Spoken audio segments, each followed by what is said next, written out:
ప్రియమైనటువంటి సహోదరులందరికీ,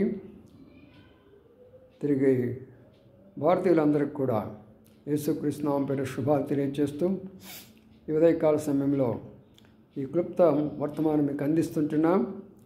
ఎందుకంటే దేవుడు తన సేవకులను ఏర్పాటు చేసుకొని ఎప్పుడెప్పుడు ఏం జరుగుతున్నదా దాని ప్రకారం హెచ్చరించకపోతే మనము, మన కుటుంబాలు, సమాజము, సంఘము, దేశాలు, రాష్ట్రాలన్నీ కూడా ఎన్నో నష్టాలకు వచ్చే పరిస్థితి ఉన్నది. అందుకొరకే విషయాలన్నీ కూడా ఎప్పటికప్పుడే మీకు ఎలాగైతే ప్రభుత్వం వారు వార్తలు తెలియజేస్తూ వస్తారో, దైవసేవకులైనటువంటి వారు మీకు మరి దైవ యొక్క ప్రభుత్వాన్ని గురించి మీతో చెప్పాలనే ఆశపడుతూ ఈ ఉదయకాల సమయంలో మాటలు చెప్తుంటున్నాం. ప్రార్థన చేసుకుందాం. ప్రియ తండ్రి, నీకు నమస్కారం, స్తోత్రాలు. మీరేమైతే చెప్పబోతున్నారు ఈ దినము మాకు అందరికీ చెప్పి మమ్మల్ని సిద్ధపరచమని, అర్థం చేసుకోవడానికి ప్రతి వారికి కూడా గ్రహింపు మనసు దయచేయమని యేసయ్య పరిశుద్ధ నామమున స్తుతించి ప్రార్థించి గణపరిచి వేడుకొంచున్నాము తండ్రి. ఆమేన్. ప్రియులారా, మనము యుగాల గురించి చెప్తూ ఉంటున్నాము. ఈ రోజున మరొక అంశాన్ని మీకు చెప్పాలని తలస్తుంటున్నాను. యుగాలతో కూడా చెప్తున్నాం. ఈ యొక్క విషయం చాలా ప్రాముఖ్యం కాబట్టి మీకు ఈ విషయాన్ని అందిస్తూ ఉంటున్నాం. ఈ దినాల్లో మనం అనేక స్థలాల్లో చూస్తూ వచ్చాము. గతంలో కేరళలో భయంకరమైనటువంటి యొక్క వర్షము, తుఫానులు, ఎంతో నష్టము, కొంతమంది చనిపోవడం కూడా జరుగుతూ వచ్చింది. అంతకుముందు వెస్ట్ బెంగాల్ ప్రాంతంలో, అంతమంది ఇంకా అటువైపు మరి అనేక ప్రాంతాల్లో మరి భయంకరమైనటువంటి వర్షాలు కురవడము, తుఫాన్లు రావడము, ఇళ్ళు కొట్టుకొని పోవడము, మనుషులు చనిపోవడము, ఇవన్నీ జరుగుతుంటున్నాయి.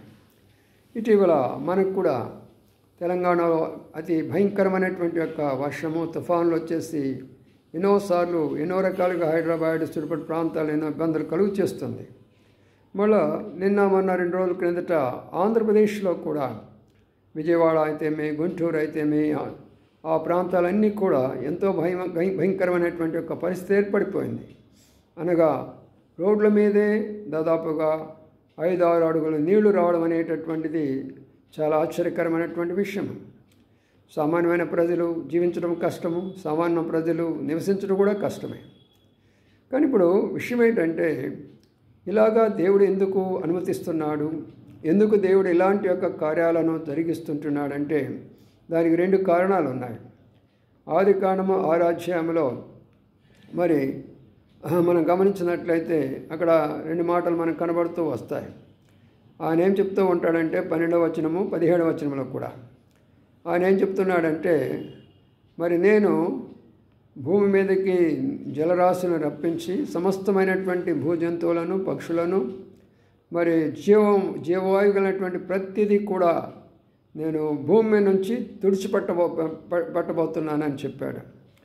ప్రియమైన సోదరులా చూడండి, ప్రభువుకి, సృష్టికర్తకు, దేవునికి ఎంత కోపం వచ్చిందంటే భూమి మీద నివసించినటువంటి ప్రతి జీవిని కూడా, ప్రతి ఒక్క వ్యక్తిని కూడా, ప్రతి పశువేమి, పక్షి ఏమి, జలచరాలేమి, సమస్తాన్ని ఆయన తుడిచివేయాలనే మనసు ఆయనకు వచ్చేస్తుంది. అందుకని ఇది దాదాపుగా 5000 సంవత్సరాల కింద జరిగినటువంటి సంఘటన. ఆదికాండము 6వ అధ్యాయంలో 7-8 అధ్యాయాల్లో మనం చూస్తాం. అందుకంటే ఈ జల ప్రవాహాలు దానంతటికే వస్తాయని కొంతమంది సైంటిస్టులు అంటారు. అలా కాదు. ఏదోలే సృష్టి అలాగ వస్తుంది అంటారు ఏతిస్టులు. అది కూడా కాదు. కొంతమంది అయితే మరి రకరకాలైనటువంటి మతాల వాళ్ళ మతాలకు సంబంధించినటువంటి విధానంలో వాళ్ళు చెప్తూ వస్తూ ఉంటారు. కానీ దేవుడు స్పష్టంగా ఏమంటుండంటే, నా చేతిలోనే ఉంది వర్షము కానీ, జల ప్రవాహము కానీ, తుఫాన్లు కానీ సమస్తము కూడా నాకు లోబడతాయి. అందుకని నేను వాటిని పంపిస్తున్నానని అన్న రీతిగానే ఆయా స్థలాలకు ఆయన పంపించడం జరుగుతూ ఉంటున్నది. ఇప్పుడు కూడా నిన్న 2 రోజుల్లో మరి విజయవాడ ప్రాంతంలో ఎంత భయంకరమైన పరిస్థితి వచ్చిందో మనం చూస్తూ వచ్చాము. ఇళ్ళు పడిపోయినవి. ఆ కొండ ప్రాంతంలో ఉన్నటువంటి ప్రాంతాల్లో ఎంతోమంది ప్రజలు ఎన్నో నష్టాలు పడిపోయినారు. మరి నదుల ప్రాంతంలో ఉన్న వారు మునిగిపోతూ వచ్చారు, కొంతమంది చనిపోతూ వచ్చారు, వెహికల్స్ కూడా నడవడం లేదు. మరి ఇలాంటి యొక్క పరిస్థితిని దేవుడు ఎందుకు అనుమతిస్తున్నాడు అని మనం ఆదికాండము 6వ అధ్యాయంలో మనం జ్ఞాపకం చేసుకుంటే స్పష్టంగా ఉంది. అక్కడ రాయబడిన మాట ఏంటంటే 12వ వచనంలో, మనుషులు భూమి మీద విస్తరించి బలాత్కారంతో నింపి చెడు మార్గాలు ఏర్పాటు చేసుకొని భూమిని అంతా కూడా చెడు మార్గాలతో నింపుతూ వచ్చాడు.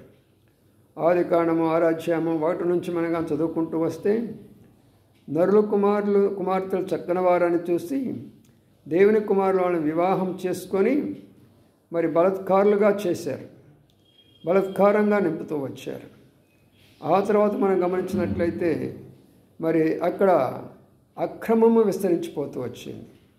కాబట్టి దేవుడు భూలోకాన్ని చూసినప్పుడు అక్రమము అన్యాయము జరుగుతుంటున్నప్పుడు, అవినీతి జరుగుతున్నప్పుడు ఆయన చూస్తూ ఊరుకోలేదు. ఎక్కడ అన్యాయము, ఎక్కడ అక్రమము, ఎక్కడ అవినీతి జరిగిందో ఆయన అక్కడల్లా తీర్పు జరుగుతూనే వస్తున్నది. అందుకని ఈ తీర్పులన్నీ కూడా దేవుని యొక్క తీర్పులు. అయితే ఆయన చెప్పిన మాట ఏంటంటే, ప్రపంచం మొత్తాన్ని ఒకసారి నేను ముంచివేయను, కానీ ఎక్కడ పాపము అధికంగా ప్రబలుతుందో అక్కడ నేను తప్పనిసరిగా నా తీర్పును తీరుస్తానని చెప్పినాడు.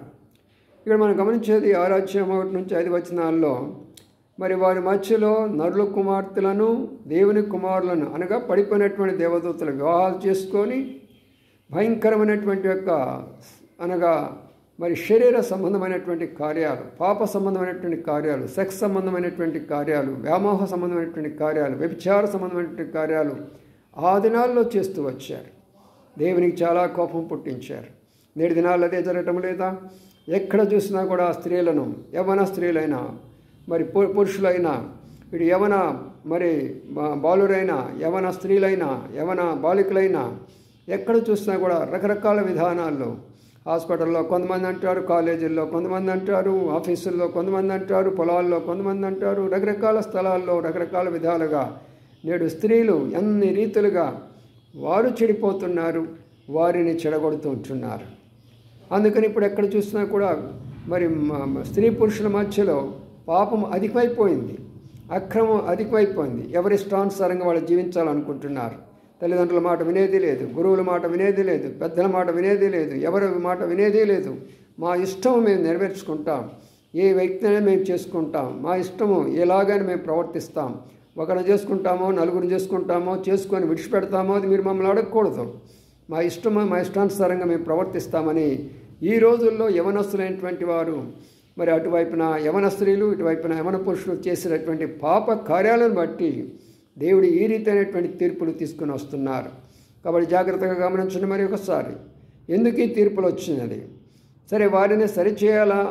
మూలుగా పెద్దవారు అక్రమంలో వీళ్ళు నింపబడుతున్నారు, అన్యాయం చేస్తున్నారు, అవినీతి చేస్తున్నారు. నీతిగా పరిపాలించాలి, అక్రమాన్ని చెడగొట్టాలి, క్రమాన్ని పరిపాలించాలి.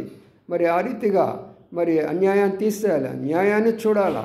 అలాంటివి లేకుండా కులాలు, మతాలు, జాతులని పేరు పెట్టుకొని అన్యాయంగా చేస్తున్న కారణం చేత దేవుని యొక్క తీర్పులు ఇలాగా ప్రారంభమైపోయినది. అంత మాత్రమే కాదు, సృష్టికర్త అయినటువంటి దేవుడు ఆయన గ్రంథమైనటువంటి బైబిల్ను విమర్శించడము, దూషించడము, ద్వేషించడము, బోధించే వారిని కొట్టడము, వారి యొక్క సంఘాలను పడగొట్టడము, ఇలాంటి యొక్క దౌర్భాగ్యమైనటువంటి స్థితిలోకి చేసిన కారణం చేత దేవుడు తన యొక్క శిక్షను ఆయా స్థలాలకు పంపిస్తుంటున్నాడు. ఇప్పటికైనా కానీ మనం జాగ్రత్త పడపోతే, జాగ్రత్తగా ఉండకపోతే దేవుని యొక్క తీర్పుకు మనం గురి అయిపోతాము. ఎవరు అన్యాయంలో, అక్రమంలో, అవినీతిలో ఉన్నారో బయటికి రండి. ఎవరైతే మరి వ్యభిచార సంబంధమైనటువంటి కార్యకలాపాలు ఉన్నారో బయటికి రండి. దేవుని యొక్క హృదయము సంతాపం నొందిందని ఆ మాట అక్కడ కనబడుతుంటున్నది. నా ప్రియమైనటువంటి దేవుని మరి ప్రజలారా, భారతీయులారా, మాటలు వింటున్న మీరు అందరికీ కూడా సత్యాన్ని తెలుసుకోనండి. చివరగా నోవహు నీతిపరుడు, నిందారహితుడు తరములో తాను తన కుటుంబం రక్షించబడినది.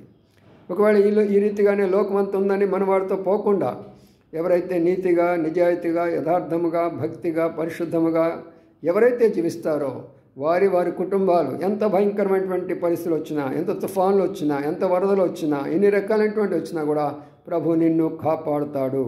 ఈ సత్యాన్ని తెలుసుకుందాం. మనం అందరం కూడా దేవుని మీద ఆధారపడదాం, ప్రభు వైపు చూద్దాం, ప్రార్థన చేసుకుందాం. అయ్యా, నా తప్పులు ఒప్పుకుంటున్నాను, మా అవినీతిని ఒప్పుకుంటున్నాను, అక్రమాన్ని ఒప్పుకుంటున్నాను, క్షమించండి ప్రభుని అడగండి. ప్రభు మీకు సహాయం చేస్తాడు.